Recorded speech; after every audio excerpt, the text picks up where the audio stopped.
5 March 2024 दिन समग्र राज्य में प्रभात पुरुष स्वर्गत विजु पट्टनायक 108तम जन्म जयंती पालन कर नयागढ़ जिला प्रशासन पक्षर जिला परिषद सृजन गृह जिला स्तरीय पंचायतराज दिवस और लोकसेवा दिवस पालित हो जाएगी।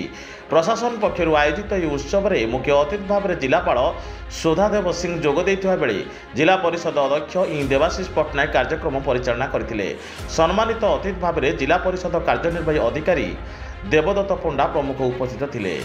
वक्ता माने प्रभात पुरुष विजु पट्टनायक स्मृतिचारण करने सह साहसिकता संपर्क में वक्तव्य रखिथिले।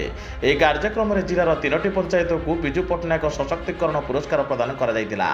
जिलार लेंकुड़ीपड़ा ग्राम पंचायत को प्रथम पुरस्कार स्वरूप 1.5 लाख टंका, गणिया ब्लॉकर छामुंडिया ग्राम पंचायत को द्वितीय पुरस्कार 1,25,000 टंका, नयागढ़ ब्लॉकर बालुंगा ग्राम पंचायत को तृतीय पुरस्कार 1 लाख टंका प्रदान करा जायतिला। ए पुरस्कार राशि पुरस्कृत होइतिबा ग्राम पंचायतर बैंक अकाउंट को प्रदान करा जिबा नै डीपीओ मधुसूदन महाराणा सूचना देवा सह समस्त को धन्यवाद अर्पण करथिले। नयागढ़ जिलूर स्पेशल ब्यूरो चीफ प्रदीप्त कुमार साहू को रिपोर्ट साई सत्य न्यूज।